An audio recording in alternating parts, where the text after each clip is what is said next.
The morning of December 31st was special. The city seemed to hold its breath, waiting for the holiday. The streets were covered in a thin frost, windows of houses glowed with warmth, and the air was filled with the scent of tangerines, pine, and something indescribably magical. In an apartment on the third floor of an old but sturdy building, the smell of baking, roasted meat, and cinnamon filled the air. Tamara Nikolaevna had been bustling in the kitchen since early morning, confidently, gracefully, and focused. She was a woman with great life experience, but still moved lightly and looked bright-eyed.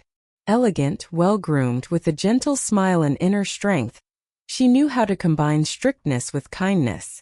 There was something regal about her appearance. Tall, slim, with a slender waist and straight posture, she didn't need flashy outfits or heavy makeup. A figure-hugging skirt, a soft blouse, thin heels, and her hair neatly gathered into a bun. Every detail was in its place. At over 50 years old, she possessed a rare femininity that could not be faked. She didn't try to be attractive, she simply was. Effortlessly. Genuinely. Her manner of moving, speaking, looking, showed a person who knew her worth but did not demand admiration. Artem, her son-in-law, respected her but never saw her as more than his wife's mother. He knew she was strict, smart, and reasonable, but perhaps he didn't realize how alive she was. He never noticed how she moved, how she held a spoon, how she put a finger to her lips when thinking. Today everything changed. When he came to the kitchen to call her to the table, he saw a woman, not just a relative. She stood with her back to him, slightly bent over the table, adjusting the salad. Her figure in a warm skirt and light blouse looked incredibly attractive. Her movements were precise, unhurried but confident. Everything about her spoke of inner calm, and it was mesmerizing. "Tamara Nikolaevna, they're waiting for you," he said, clearing his throat. "I'm coming, dear," she replied, turning with a slight smile. "I'll finish it now." And that smile stayed with him. He stepped closer, reaching to take a dish, and accidentally touched her hand. A brief, almost unnoticed moment. But somehow inside everything shifted. She did not pull away. Did not look away. She just looked. There was no fear in her eyes, only a pause. Something thin and inexplicable flickered between them, but both pretended nothing had happened. Later at dinner, he asked his father-in-law to switch seats. No one was surprised, but Tamara raised her eyebrows as if asking, "Why?" He smiled back and she said nothing. She just accepted it. They sat close, and with each passing minute, something invisible but dense grew between them, like the air before a storm. He poured her champagne. She quietly laughed at his remarks, sometimes touching his shoulder as if by accident. But both knew it was no accident.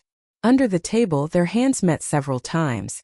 First fleetingly, then lingering a little longer. He felt his breathing quicken.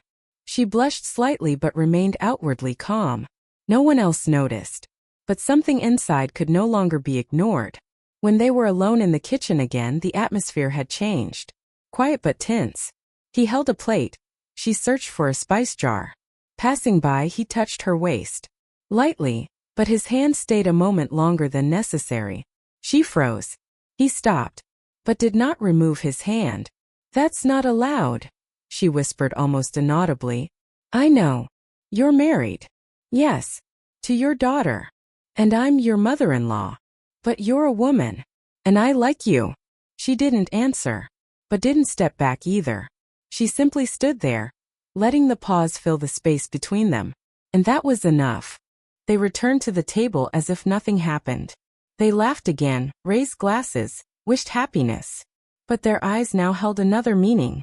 A fire had been lit that could not be extinguished. The others were busy with themselves, unaware of the fragile connection that had formed between them. Later, when the guests began to leave and only the closest remained, he went outside, sat in his car, opened the window, inhaled the cold air, and wrote a short message. "I'm waiting. Just want to be near. If you want." 10 minutes later she came out, wearing a coat, her hair tucked back, a soft, calm expression on her face. She sat beside him. They were silent for a minute, 2, 3. Outside it was dark, inside the car warm. Be honest. Was it just a moment? Or have you been looking at me like that for a long time? She asked quietly. Honestly? I think I saw you for the first time today. Truly. You're too quiet. Because I don't want to ruin everything with words. She placed her hand on his palm. He squeezed it. They sat in silence. Fireworks boomed in the sky, but inside the car, all was quiet and calm. Two people who shouldn't be close, just looked at each other. They didn't kiss. Didn't make promises. They just allowed themselves to be near. Even if just for one night. One conversation. One new year.